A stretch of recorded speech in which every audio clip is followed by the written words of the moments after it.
James, where are you? Hey, James. Is up. Bro, just spilled my PBR, so Alright. great start. I saw you drop the phone too.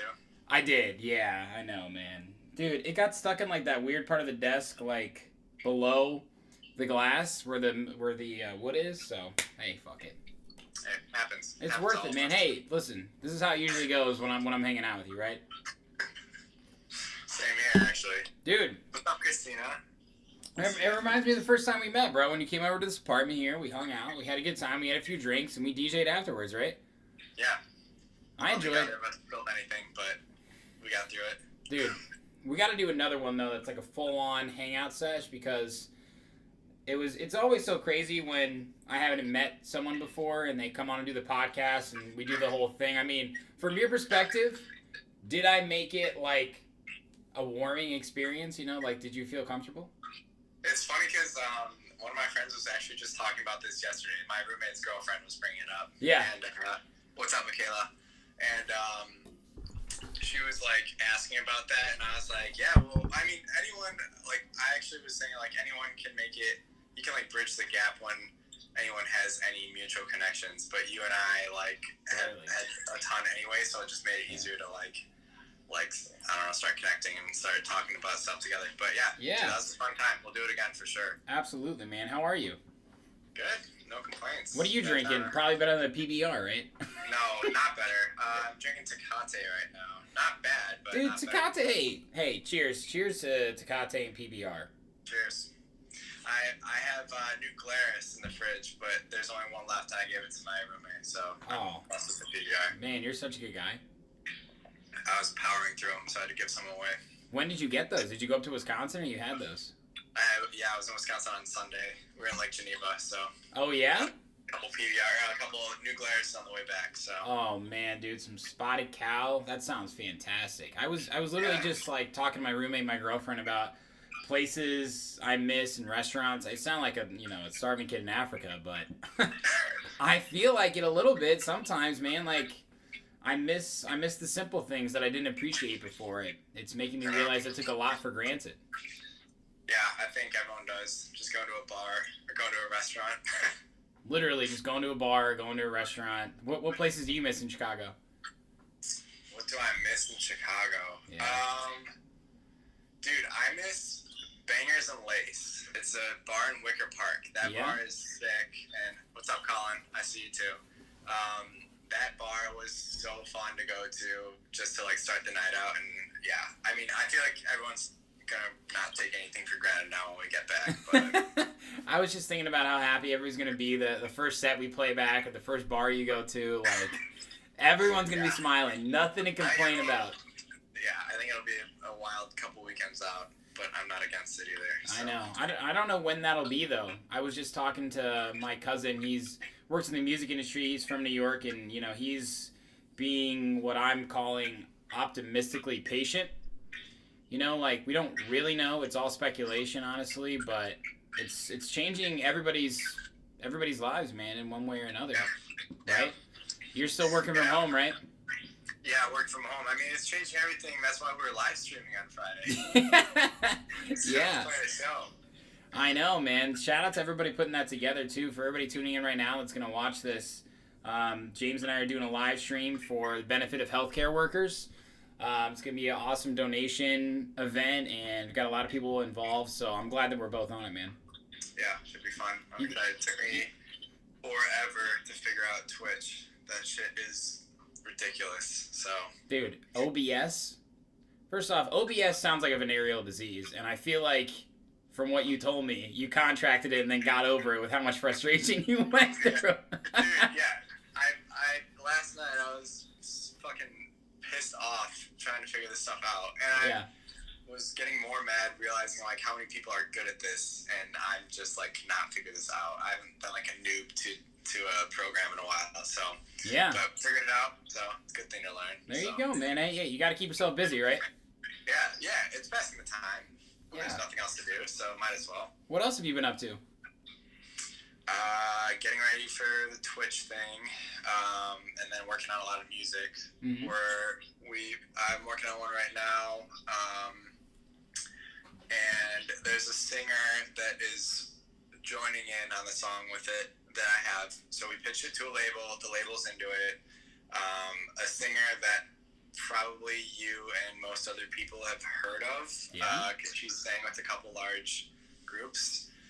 So I'm working with her right now, and then hopefully should pump that out in the next week or so. And then that's when it will be done, and then we'll schedule it for a release date. So that's like the main thing right now, and then just a bunch of other music that I'm working on, and then also rescheduling the show that I had booked in May. So. Oh man, dude, that was one of the first things that I thought about that got canceled, because I was so excited for that show. I was gonna be front row headbanging, like literally. Because Shuba's is awesome, man. Like, I mean, it'll get rescheduled, and I'll be there either way. But it's crazy. Like, a lot of people had big milestones coming up or big shows, and there's so many things that are changing. We'll see how far things get moved out. But dude, that type of venue like could be the perfect, what I think might be kind of the maximum amount of people that can go to places or will go to places, because the biggest thing that's changing is consumer habits across the board, right? Whether you are going to the grocery store to buy a different type of product, or whether you are consuming streaming media in a different way, or whether you're going to shows in a different way, right? Because we talk about how exciting it's going to be when we can go out again, right? That doesn't mean that everybody else is going to go out. So that's kind of the thing that I've been thinking about. It's like, well, what will people do? Yeah. I don't know. That question probably doesn't have there's probably a trillion answers to that question, because I think everyone's got something else in mind that they can't do right now. Yeah. I mean, dude, listen, streaming's down, but Embrace just hit 2 million streams today, bro. It did, yeah. Congratulations. That's not light work. That's not light work. And I remember when I had you on the podcast, whenever that was, I think it was, it was like July or August or something. And you're such a humble guy, and I brought it out of you, and I was like, dude, come on, man. You got millions of plays, and now one of your track has 2 million plays. So congratulations. Yeah. Thank you. Yeah, I was pumped to see that. I actually was like doing the math on when I thought it would hit 2 million, and it came a few days earlier than I thought, so that was a good thing. But out of all the songs I've put out, I didn't expect Embrace to hit 2 million plays, but it did. That's the one on Brain Food Spotify playlist, right? It is, yeah. So that playlist is like pumped numbers. So dude, there's a lot of when I posted it on my story, that's a great work at home playlist. Like not a ton of like words, just great vibe, like when you're in and out. And that popped on first, and I was like, the beginning of that song is so dope.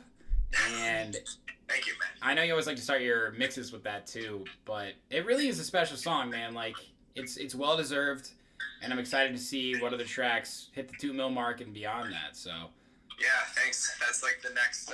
It's kind of like the next goal right now is what's like the next one to try to push and pump numbers towards. So it's just a matter of making that happen again. So. Absolutely, bro. But you just released a new track, Second Thoughts with Becca Krueger, right? Mm-hmm. Yeah. Love that, man. When did you finish that track? In coordinates like with when you actually released it. Oh man.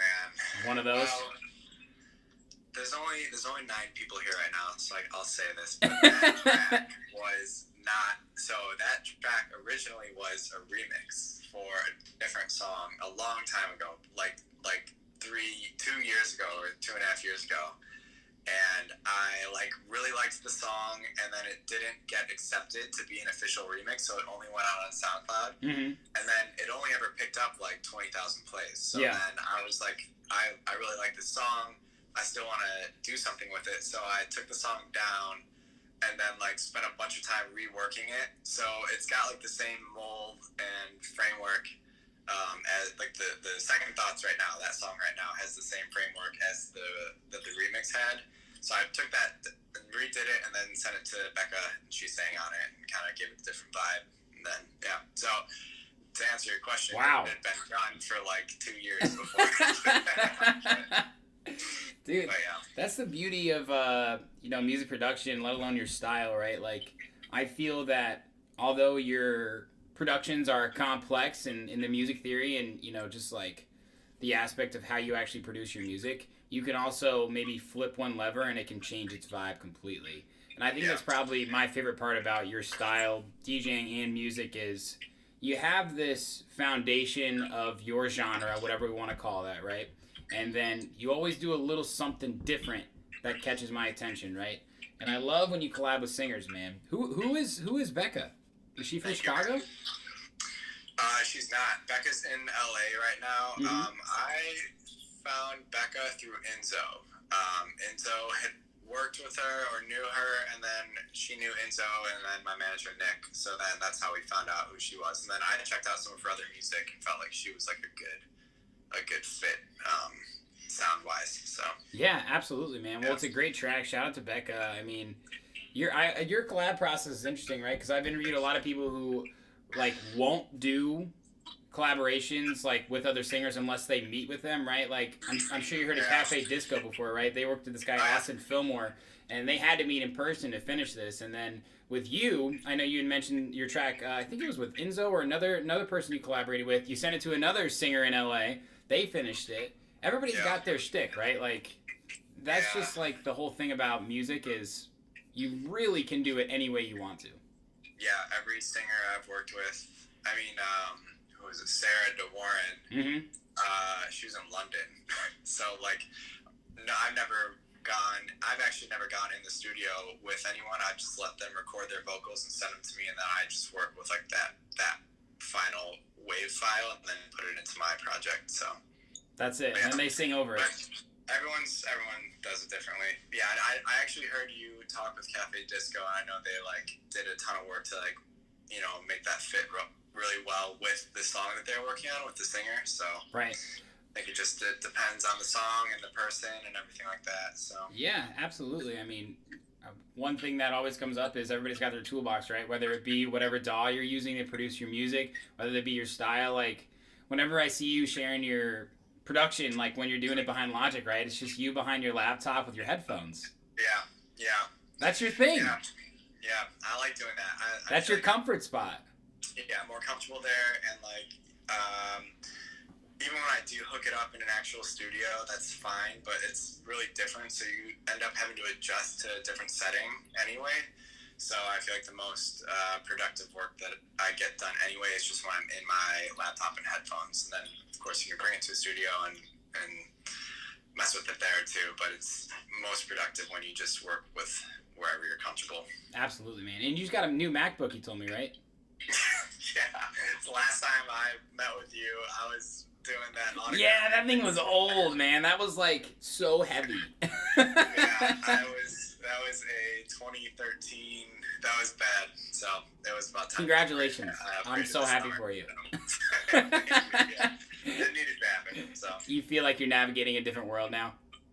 I felt like I don't think I was thinking about the things that I was bypassing without even realizing it. Like I was bypassing just better processing and things like that. Mm-hmm. And then like sound takes an immediate jump when you use a brand new system like that. And I was like, holy shit, what was I thinking for like, so I was just being like naive using a 2013 MacBook Air to produce all my music on. But MacBook Air?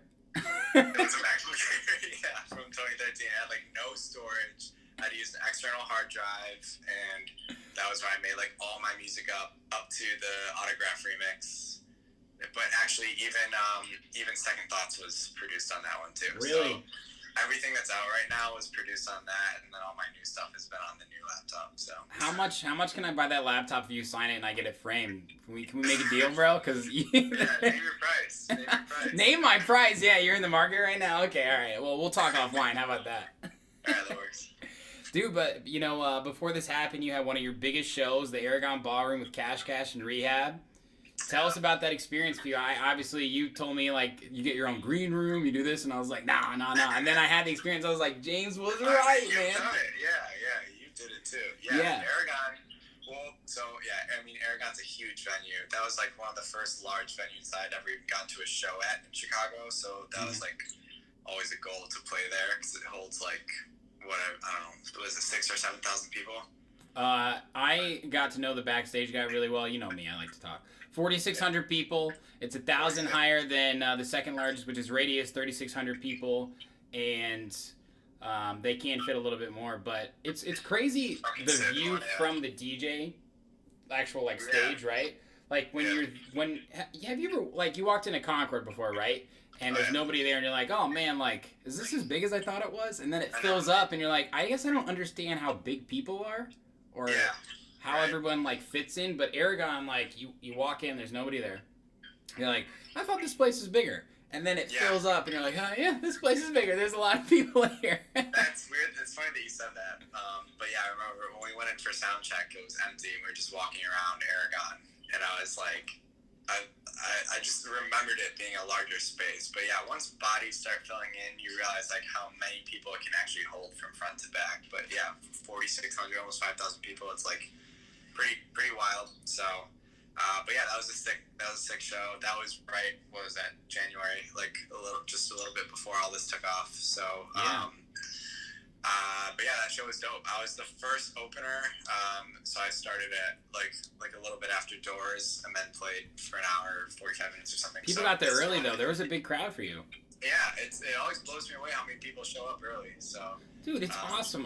Is that a Chicago thing? Do you think? No, I think it's depends the headliner maybe. I think it's just either the headliner. I think it definitely depends on the headliner, because I think sometimes people only go for the headliner, and I think it also depends on if people are like interested in finding new music and listening to an opener, and like are willing to do that. So yeah, absolutely, man. Yeah, that was a dope show, and you obviously got to do the whole thing too for 2 nights. So dude, it was crazy. I asked you that question because, like the door, I played at 9 and the doors were at 8, and I've had all these girls who I think are tuning in right now that are like 19, 20, 21 years old that were like front row, right? And Galantis sends me the biggest do not playlist I've ever seen in my life, right? Like I thought I was prepared for this. Luckily, I'm prepared enough, professional enough that I was like, I'm not gonna play Galantis songs or Galantis remixes, obviously. Like, open up and close with you, hands up in the air, people. But there were so many young people there that were there early, and it made the experience so much more lively. And I think that's kind of the best part about places like Concord and Aragon is people really are going there for the whole night. And I think that shifted a lot in our generation, especially. I remember when I first moved to Chicago, it was like we don't get there till the headliner, we leave late. And since I've kind of gotten more into the game, my friends and people I know, and just like the whole industry at large, people go to support locals more and more because there's such a less of a barrier to entry now for guys like us, right? Like you know, making these incredible songs like your MacBook Air, bro. Like you've got your toolbox and you're doing what you can, and that wasn't the same 5 years ago. So agreed. There's definitely a larger barrier to entry for it before. But yeah, I don't know. It just depends, I think, on like the night, the headliner, the group of people going, and things like that, on like whether people are going to show up early or not. But yeah, it's been my experience that people show, like at least in Chicago, people definitely show up early for shows. So it's always beneficial when you're an early slot on the bill. So I don't mind, man. I would go back to Gorgon City right now with you, bro, so we could have a beer backstage. Dude, that was a fun show too. I enjoyed that. Actually, that show was wild because we walked into Concord, and you and I were talking before that show.